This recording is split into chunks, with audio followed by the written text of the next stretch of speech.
Nós vamos estudar e ver a condição natural do pecador, a impossibilidade de sua autorregeneração e a prisão da vontade do homem.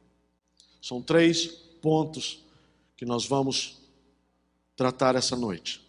Primeiro, a condição natural do pecador. Em segundo, a impossibilidade de sua autorregeneração. E o terceiro ponto, a prisão da vontade.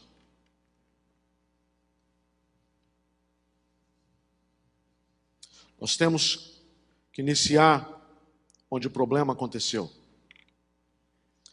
Em virtude do pecado de Adão, toda a raça humana foi afetada. Portanto, todos pecamos porque somos pecadores. Essa é a ordem. Nós pecamos porque somos pecadores, ou seja, temos a natureza do pecado, a qual herdamos do primeiro homem, Adão. E por isso somos pecadores. É por causa dessa natureza pecaminosa e não propriamente pelo ato do pecado em si. Nós não somos pecadores por causa dos pecados que cometemos propriamente dito, mas somos pecadores porque temos a natureza pecaminosa herdada de Adão. A prova de que todos somos pecadores, sem exceção, nos é dada pelo fato de que não há ninguém que obedeça sem nenhum defeito ou omissão todos os mandamentos. Não existe. Não existe ninguém que pode manter-se puro de todo e qualquer pecado, seja em pensamento, ou em palavra, ou em ação. As Escrituras afirmam que o pecado destruiu totalmente a imagem de Deus no homem. Romanos capítulo 3, verso 23, está escrito: pois todos pecaram e destituídos, desprovidos, carecem, estão em falta da glória de Deus. Esse é o significado da palavra destituído, desprovido. Ou seja, necessitam da glória de Deus que eles não têm, por causa do pecado. O pecado destruiu totalmente a imagem de Deus no homem, ao ponto do homem não querer ter nenhum conhecimento de Deus.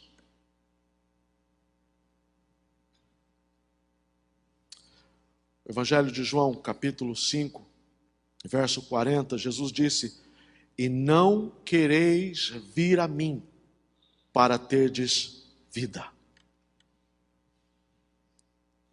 E jamais na carne consegue agradar a Deus. O apóstolo Pedro nos diz que o pecador voluntariamente ignora o conhecimento da verdade. Por causa que nós não temos em nós a glória de Deus. Estamos em falta da glória de Deus, nós não queremos ter o conhecimento da verdade, ignorantemente e voluntariamente decidimos não ter o conhecimento de Deus.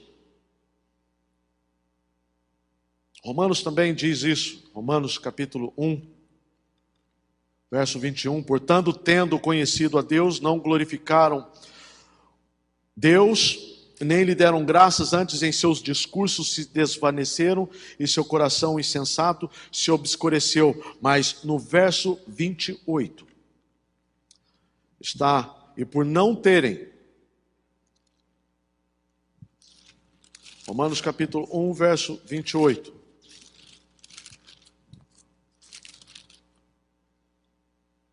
E como eles não se importaram de ter o conhecimento de Deus, assim Deus os entregou a um sentimento perverso para fazerem coisas que não convêm.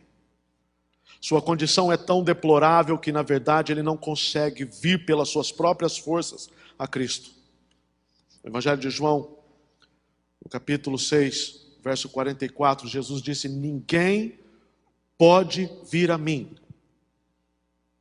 Ninguém pode vir a mim se o Pai que me enviou o não trouxer. E eu o ressuscitarei no último dia. Jamais na carne consegue agradar a Deus. Romanos, capítulo 8, versos 6 aos 8 está escrito: porque a inclinação da carne é morte, mas a inclinação do Espírito é vida e paz. Porquanto a inclinação da carne é inimizade contra Deus. E, pois não é sujeita à lei de Deus, nem em verdade o pode ser. Portanto, os que estão na carne não podem agradar a Deus. Essa é a condição do homem natural. Essa é a condição do pecador. Ele não consegue, ele não pode vir a Cristo pelas suas próprias forças. Ele não consegue e não pode agradar a Deus. O entendimento do homem foi deturpado ao ponto de ser descrito pela palavra de Deus como entenebrecido. Efésios capítulo 4, versos 17 e 18 está escrito: e digo isto, e testifico no Senhor, para que não andeis mais como também andam os outros gentios, na vaidade da sua mente, entenebrecidos no entendimento, separados da vida de Deus, pela ignorância que há neles. E a ignorância há neles por causa da dureza de seu coração. Efésios 4, versos 17 e 18. Romanos, capítulo 1, verso 21, nós lemos já: porquanto tendo conhecido a Deus, não o glorificaram como Deus, nem deram graças, antes em seus discursos se desvaneceram e o seu coração se obscureceu. Por isso, as verdades santas e boas de Deus não são compreendidas ao homem natural. Para ele, são loucuras. 1 Coríntios, capítulo 1, verso 23, diz isso. O homem natural não compreende. 1 Coríntios, capítulo 2, verso 14, perdão. Ora, o homem natural não compreende as coisas do Espírito de Deus, porque lhe parecem loucura. E não pode entendê-las, porque elas se discernem espiritualmente.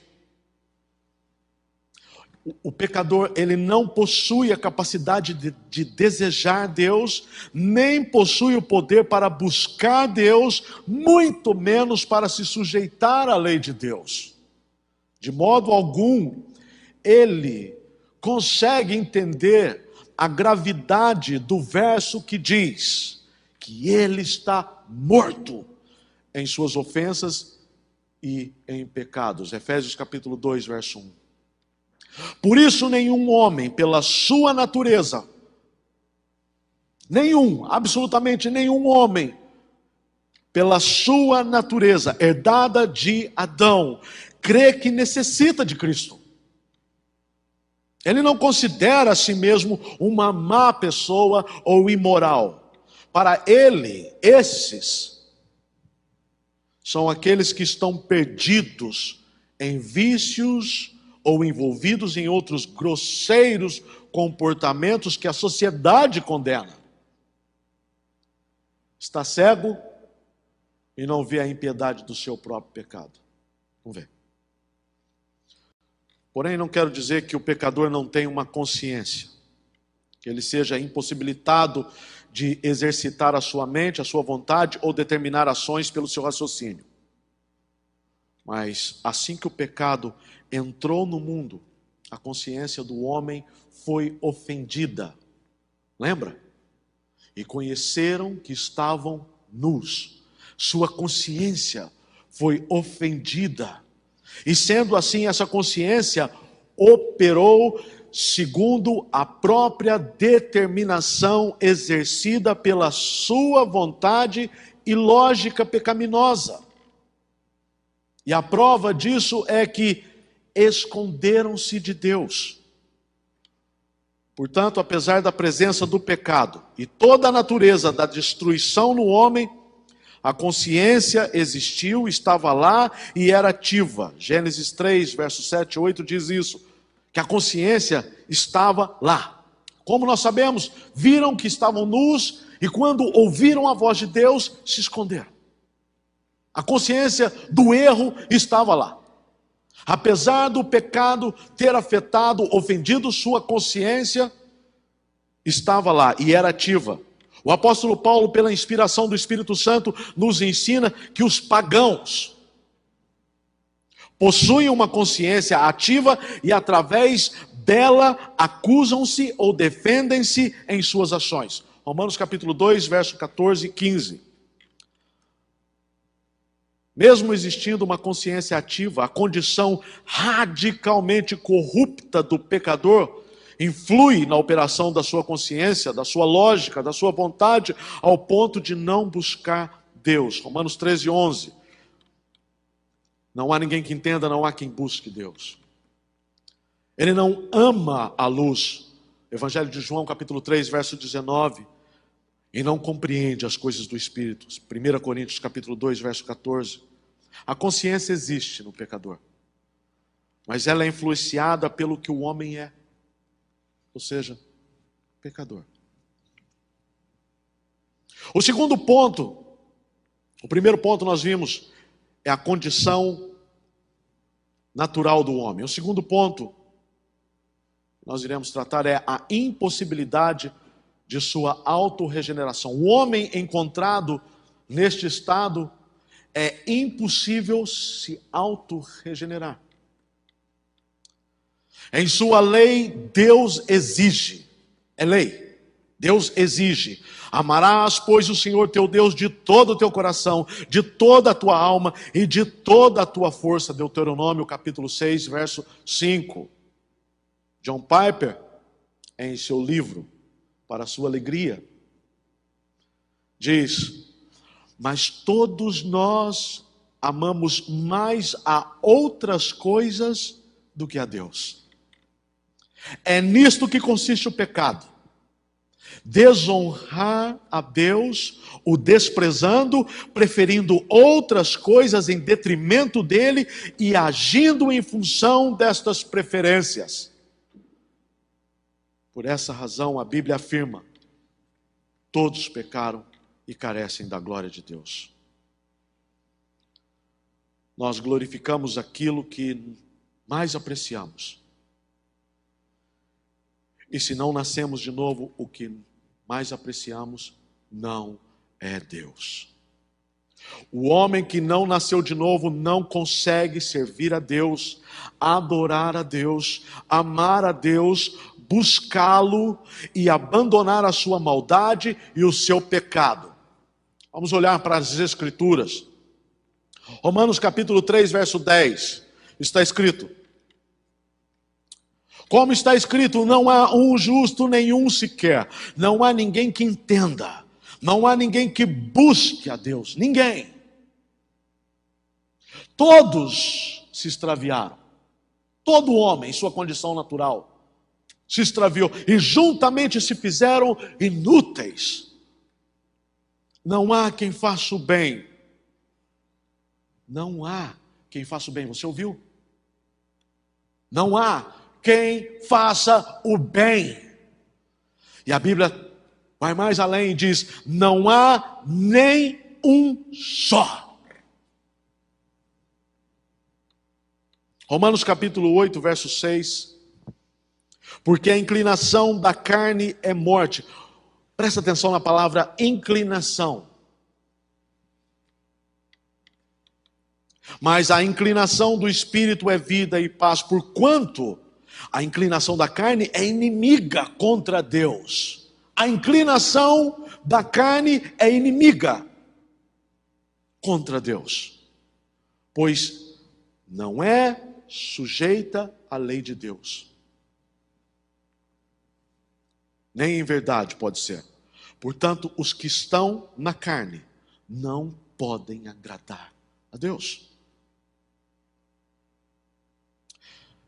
João, capítulo 8, verso 34.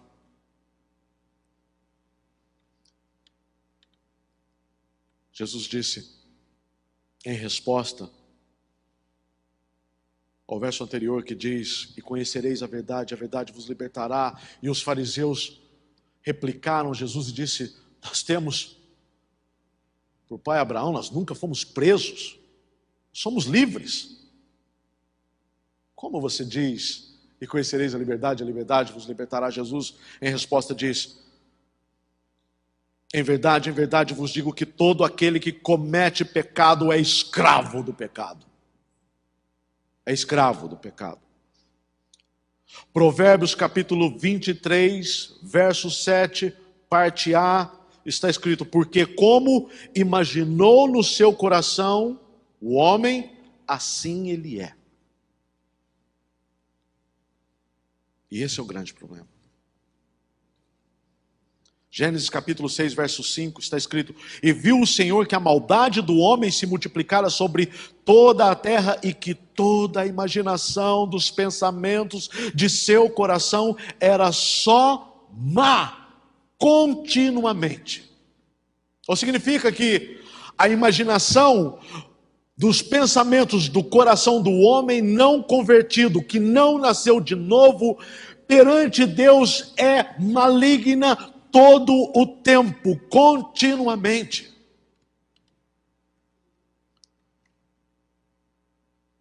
E o ensino de que o homem possui, portanto, o livre arbítrio, para que ele mesmo, em seu estado degenerado, possa decidir se quer ou não amar e servir a Deus, segundo o que nós temos observados das Escrituras até agora, provamos ser falso. Esse ensino é falso. Dizer que o homem pode escolher a Deus em seu estado caído, morto em ofensas, em pecados, com o seu entendimento entenebrecido, sendo escravo do pecado, é antibíblico.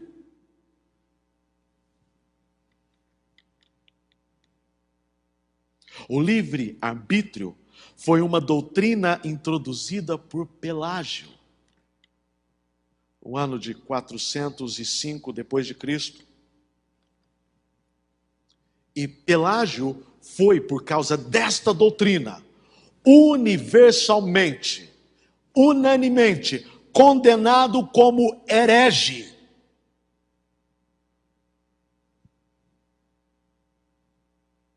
E sabe mais? Eu fiz a minha pesquisa e diz que qualquer um que encontrasse as suas obras, ou os seus tratados, os seus escritos, em poder de qualquer pessoa, essa pessoa era considerada criminosa por possuir um estudo, um compêndio, um tratado, uma tese de Pelágio. Era um criminoso.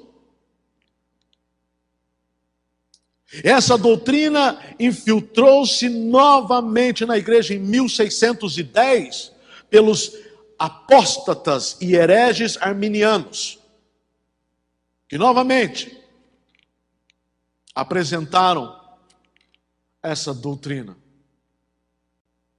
E da mesma forma, a Igreja Católica Romana oficializou a doutrina em 1563. E no Concílio de Trento. E aliás, se você negar, sendo católico romano, o livre-arbítrio, você é considerado anátema, maldito, e expurgado da igreja. João capítulo 6, verso 44, está escrito: ninguém pode vir a mim se o Pai que me enviou não o trouxer, e eu ressuscitarei no último dia. No verso 63, Jesus disse: o Espírito é o que vivifica, a carne para nada aproveita. As palavras que eu vos disse são espírito e vida. Mas há alguns de vós que não creem. Esse é o verso 64. Você deve memorizar isso. Evangelho de João, capítulo 6, verso 64. Mas há algum de vós que não creem, Porque bem sabia Jesus desde o princípio quem eram os que não criam e quem era o que o havia de entregar. Verso 65, e dizia: por isso eu vos disse, que ninguém pode vir a mim, se por meu Pai não lhe for concedido. Não depende do livre-arbítrio do homem, mas sim depende de Deus conceder fé, arrependimento, regenerando o coração do homem pecador. O terceiro ponto, que nos leva ao terceiro ponto: a prisão da vontade. A prisão da vontade. Mas afinal, o que é o arbítrio do homem? É o que determina as nossas ações ou ele está sujeito às outras faculdades do homem? É o arbítrio soberano ou servo? Mestre ou escravo? É o arbítrio superior às outras faculdades que possuímos e governa todas essas faculdades, ou está sujeito a todas essas faculdades e os seus desejos? O arbítrio domina a mente ou a mente domina o arbítrio? D.S. Bishop coloca desse modo: não está o arbítrio conectado com as outras faculdades do homem, como a cauda da serpente está conectada com o seu corpo e a cabeça, de modo que a cauda vai onde a cabeça e o corpo vai? Não é a ordem em Provérbios, como imaginou no seu coração, assim ele é? Primeiro o coração, então a vontade, daí a ação. O cachorro balança a cauda ou a cauda balança o cachorro? Em Gênesis está escrito: e viu a mulher que aquela árvore era boa para se comer. O que ela percebeu? E teve entendimento. Isso foi primeiro. Percepção e entendimento foi primeiro. Depois, e a árvore era desejável para dar entendimento. Segundo, cobiça.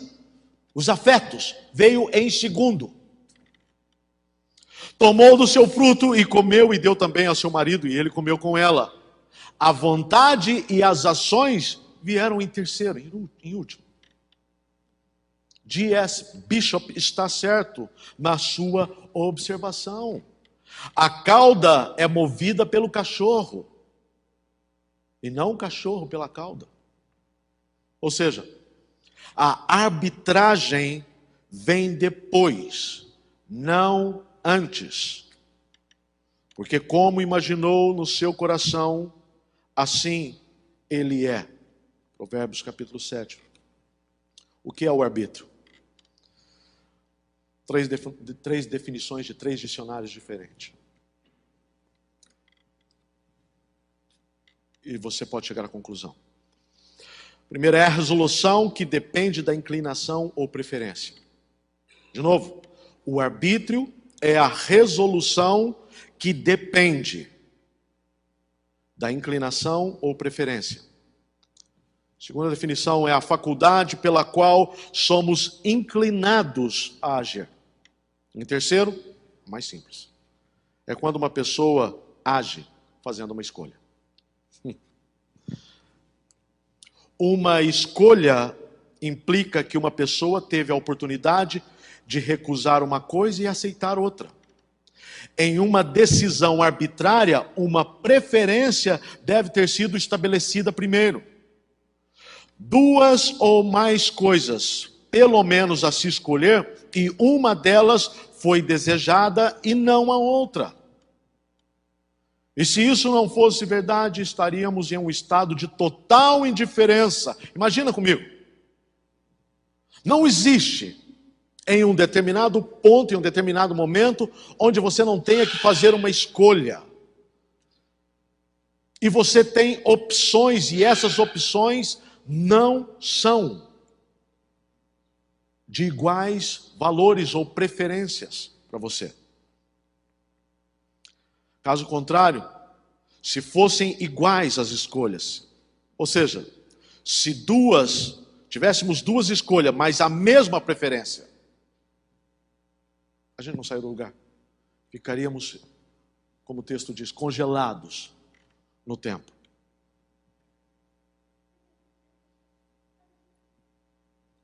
De volta à nossa pergunta. É o arbítrio soberano ou servo? A resposta deve ser: é servo. Porque há sempre algo que influencia as decisões da nossa vontade para agir. Algo causa nossa arbitrariedade, a saber, nossos desejos e preferências. Eles sempre vêm primeiro. A vontade é escrava das inclinações e preferências de uma pessoa. Eu repito, a vontade é escrava das inclinações e das preferências de uma pessoa. O que nos leva facilmente a concluir: se a vontade, que é o arbítrio, é sujeito às nossas inclinações, em outras palavras, se o arbítrio é escravo de nossas preferências, logo o arbítrio não é livre.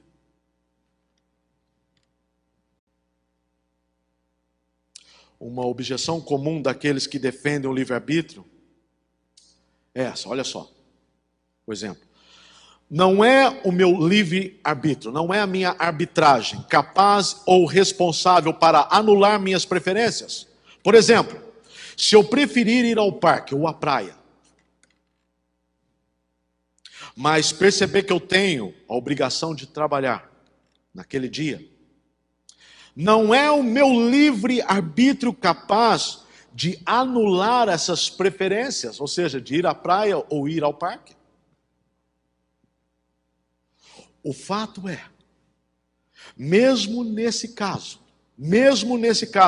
a vontade somente responde ao desejo de ir trabalhar, porque a inclinação para trabalhar é maior naquele momento.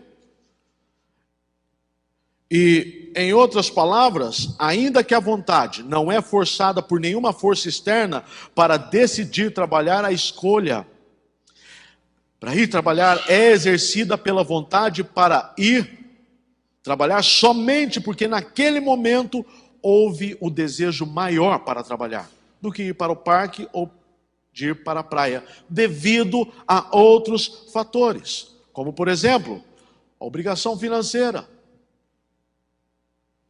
Outro exemplo, a tua reputação. Outro exemplo, manter o trabalho. Escuta, eu prefiro ir para a praia, mas eu tenho que trabalhar.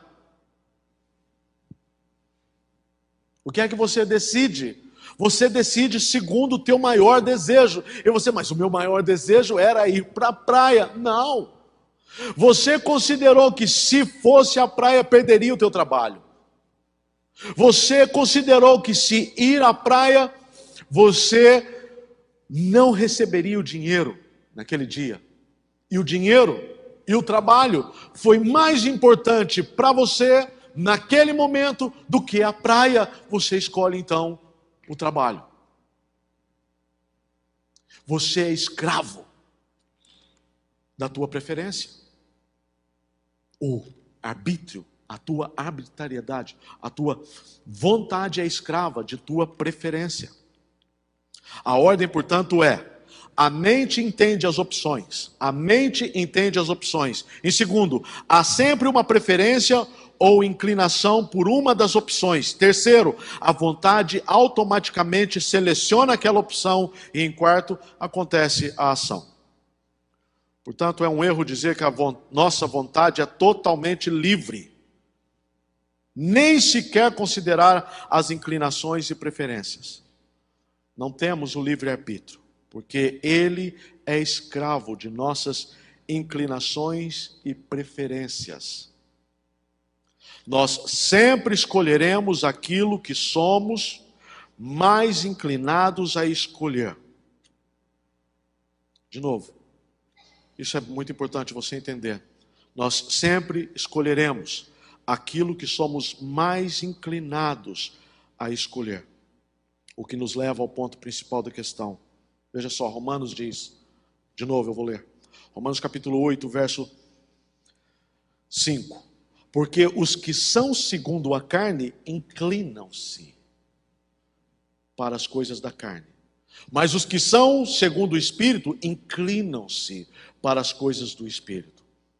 Porque a inclinação da carne é morte, mas a inclinação do Espírito é vida e paz. Porquanto a inclinação da carne é inimiga contra Deus, pois não é sujeita à lei de Deus, nem na verdade o pode ser. Portanto, os que estão na carne não podem agradar a Deus, porque a preferência e a inclinação é satisfazer a carne. Esse é um impedimento. Gênesis 6, verso 5, e viu o Senhor que a maldade do homem se multiplicara sobre a terra e que toda a imaginação dos pensamentos de seu coração, isso é a inclinação, o desejo, a vontade do homem, era só má, continuamente. Ao lermos a condição do homem não regenerado, segundo a descrição bíblica, esse homem, pela sua natureza, jamais poderá desejar Deus, inclinar-se para satisfazer-se em Deus. Jesus mesmo disse em João: e conhecereis a verdade vos libertará. Vocês não são livres. Responderam-lhe: somos descendência de Abraão e nunca servimos a ninguém. Como dizeis, seremos livres? Respondeu-lhe Jesus: em verdade vos digo que todo aquele que comete pecado é escravo do pecado. No verso 44, Jesus é ainda mais específico, do capítulo 8 de João. No verso 44, Jesus diz isso aqui, olha só: vós tende por pai o diabo,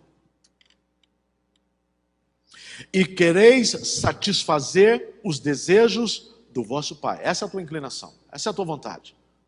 Satisfazer a vontade do vosso pai. Romanos capítulo 3, verso 11 diz: não há ninguém que entenda, não há ninguém que busque a Deus, todos se extraviaram, juntamente se fizeram inúteis, não há quem faça o bem, não há um só.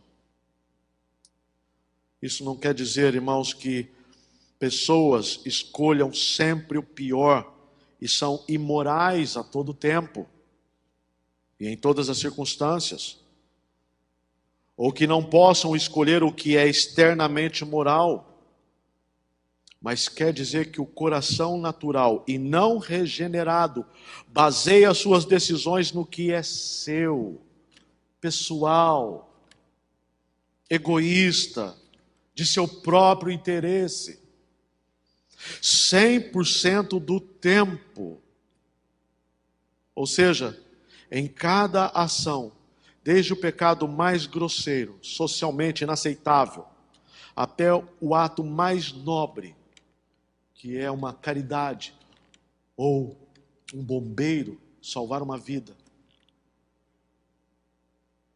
São todos esses atos tingidos de pecado e interesse próprio, ainda que aparentem externamente ser moralmente bons.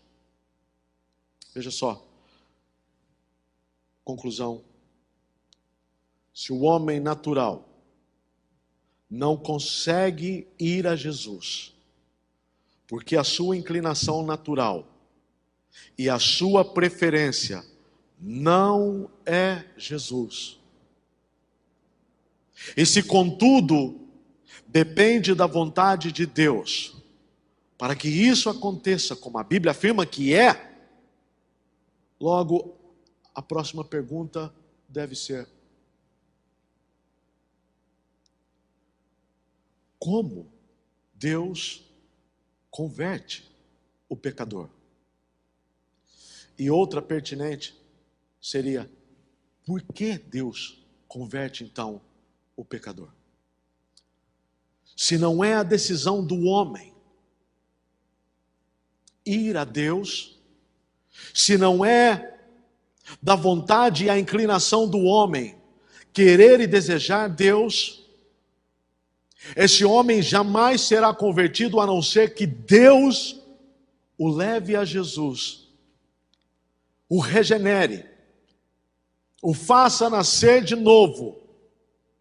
E a não ser que isso aconteça, esse homem não tem chance.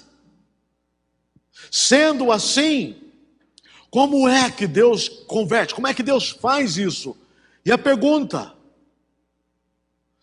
que se levanta após essa mensagem seria: por que Deus escolheria um pecador e o converteria, e não escolheria um outro pecador e o converteria?